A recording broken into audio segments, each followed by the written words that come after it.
All right, folks, back on the Bossman show. We got David Kiefer back on the show with us. Obviously, Louisiana Lions, Southeastern Conference are down there doing their thing. Coach, what's up, man? How have you been since we last chatted, my brother? I'm doing great. How you doing? I'm good, man. Basketball season starts tomorrow, so I'm happy about that, man. So let me to ask you, man, how are you feeling excited this year? And how are your guys doing down there so far, brother? Oh yeah, we were just talking about his basketball weather. Woke up this morning. It was 50 something degrees outside. Felt good. Threw my hoodie on. It feels good. Get myself right back inside to the gym. But feel really excited about our team. You know, we play tomorrow at Tulane, and we've had some really good workouts this summer. Our guys have been shooting the ball. They've been great and getting in pre and post. We got to lead the country in pre and post practice workouts, just getting better. We want better plays, not better players, not better plays. And I'm really excited about just playing somebody else in front of some fans this year tomorrow. No doubt, man. And how was it for you last year, brother? Like you guys playing for a nobody pretty much, you know. You wake up on a given day, you may not play because somebody may have COVID on another team or something. So, man, how was last year for you guys mentally and emotionally and physically, man, knowing that you ever knew was really going to play or not to get the day of the week it was?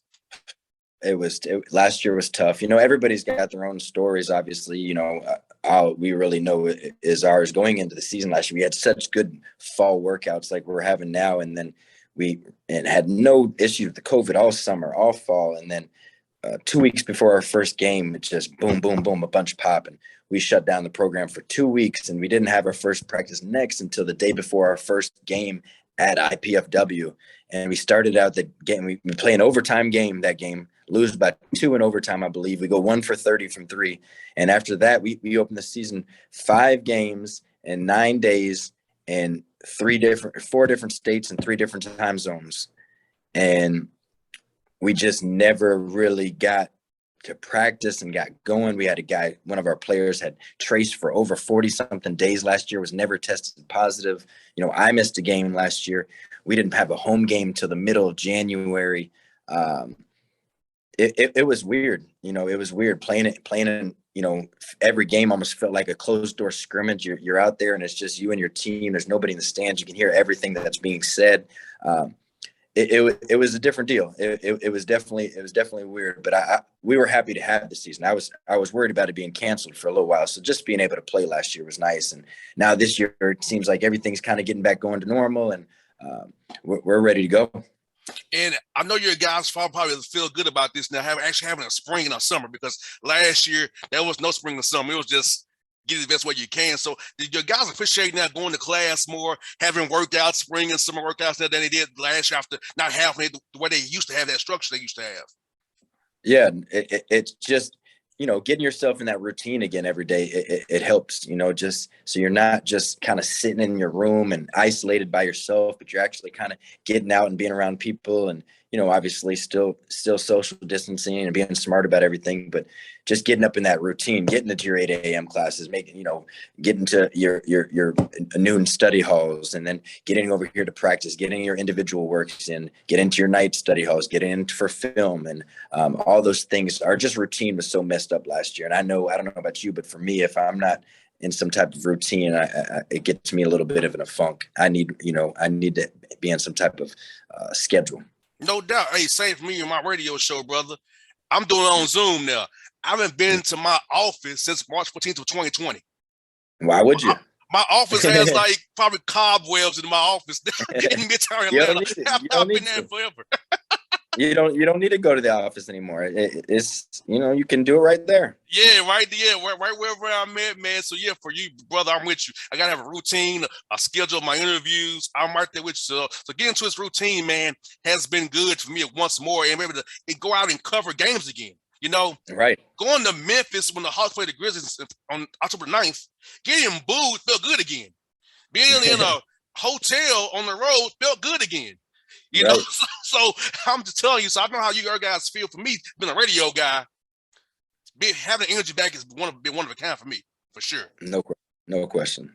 And speaking of your team, Coach Kiefer, camaraderie, get able to be together once more. Because I know when I played ball, man, I did better work when I was in Nashville at TSU than I was in Atlanta by myself. So How is it for you guys getting build that bond, that camaraderie? So when it's some tough times this year, if shots start going, that they can be together and not have that. Well, this dude doing that. No, they together because they actually did the workouts together, been through those wars and summer together in conditioning sessions. Tell me about that for you guys, making that camaraderie, that teamwork piece of it. Oh, no doubt. You can definitely feel it. You can feel it this year. We've done just way more things, whether it's going out to dinner or doing team activities or just, being in the locker room longer than 15 minutes with each other, closer than 6 feet or whatever it may be, just being around and practicing, not having practices canceled and who can be by this person. And it's just, we still have our rules and we're still abiding by them. But just like you said, not having to be shut down constantly and having our guys to be able to spend more time with each other. It helps in the trust factor, knowing your teammate a lot better and being around them more makes it a lot easier to be connected on the floor. And for you, the COVID year, having guys come back in your programs will help you set your culture even more. How has that been for you and your staff, man? Oh, it's been great. It starts with Keon Clairgeau has been a tremendous leader for us. You're talking about a guy that's coming back for his 5th year, who's had an opportunity to go other places, had an opportunity to go make money, but wanted to come back because he wanted to win a championship and be a better leader. And guys like Gus Okafor wanted to be a better leader and changing his body all summer and getting himself in the best shape of his life. These guys coming back want to win. They believe in what we're doing. And with the new pieces that we got coming in, I think we got big things ahead for us. No doubt. And you got 2 brothers from my part of the world, Avery Wilson, Forest Park, down the street from my house here, and Roscoe Eastman up from Marietta up in Cobb County. Tell me about recruiting in Atlanta, finding those 2 guys to come down and play for you down there for you, man, the Lions, man, doing their thing for you. Yeah, unfortunately, it's a tough deal for old Avery Wilson. You got talk about one of the best people you've ever met. Unbelievable kid, really good basketball player. Just body and skill level just is what you want. Last year, 2 weeks before our first game, right around the shutdown time, he tore his ACL going into the season. You're talking about a guy that played at Boston College 2 years, didn't play a bunch, transferred here right before the transfer rules, so he had to sit out. Then 2 weeks before the season last year, tears his ACL. And then this year he gets cleared and we're practicing. He says his knee doesn't feel right. And they found a fracture in his patella knee. So, in his kneecap. So now he had to get screws put in that, and that's going to put him back to, hopefully we can get him back this season. So, we're staying positive with him. We're going to be there. He's been rehabbing. His mindset's right. He's just back to working and getting better. But it's been a little bit of a struggle to this point for him. And but he'll get back going. Great kid, great player once we can get him healthy. Roscoe Eastman will be eligible in December due to some academic stuff and transfer rules. But he's been really good this summer. Point guard, handles it, can pressure the basketball, gets in the lane, passes it, a little playmaker, dynamic player, and really look forward to continuing to recruit in Atlanta. There's so many kids. Went to Georgia's team camp last summer and try to go to things all the time. There's so many athletes and good players, and it's right down the road. And so we got a little connection with them now. So we're excited about getting back to that area.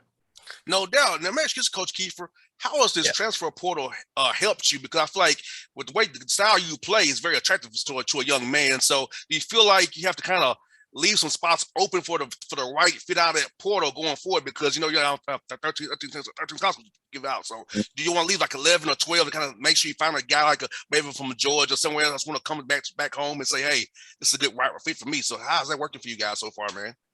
Oh, tremendous. We've had a lot of success in the portal, just it's constantly changed. You can sit here and complain about it, which at first when it kind of happened, all kids can leave and be eligible right away. It's like, you want them to be able to, fight through some things and not just leave situations or whatnot, but it is what it is. That's what it's going to be. So, instead of complaining about it, we want to make sure that, we're able to capitalize on it. So we were able to get ourselves some really good transfers coming into us this year that are going to be immediate impact guys that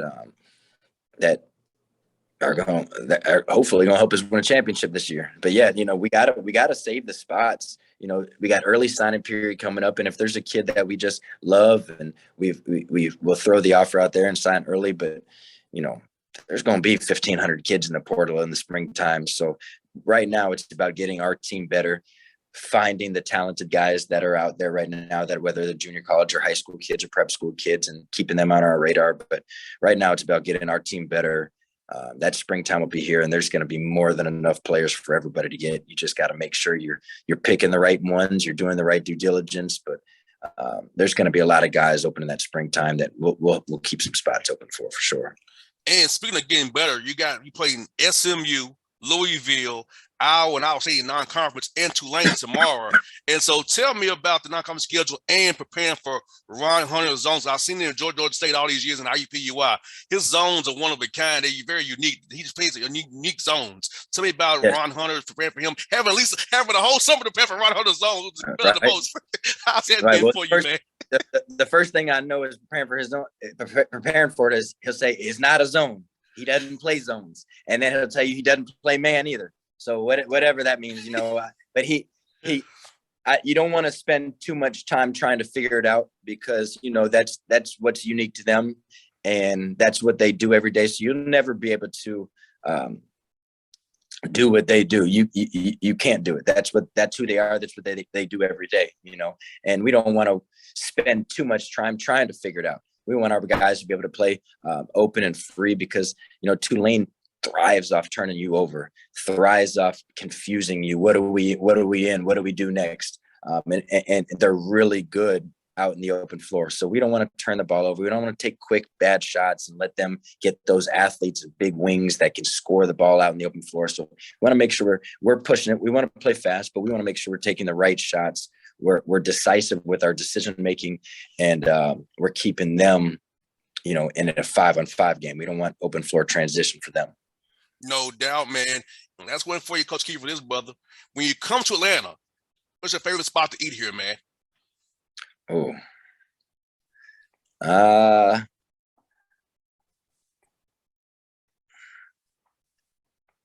last time I went down there, that American Deli was pretty good. Oh, that's a classic. That's a classic Atlanta thing. That's a classic. Hey, did you get a 10-piece or a 20-piece? Which 10. I 20. I can't do 20. Yes, a 10-piece lemon pepper or mild or barbecue. Those are the ones I get. That barbecue. I like that barbecue. Yeah. Yes. So yeah, hey, you got a Taco Mac, American Deli. Those are Atlanta delicacies, man. You already you good to go. See, that's why you got the players from here. You already want to eat here. You already got it figured out. You got it figured out. Yes, sir. Hey, Coach, man, thank you for your time today, brother. Hope to see you on the road here real soon, man. Come to town. Give me a text, man. I'll link up with you for sure, brother. And let's look to you guys to walk against Ron Hunter, man. Yeah, appreciate it. Thanks for having me, man. Anytime, brother. Be safe, man. You too. All right.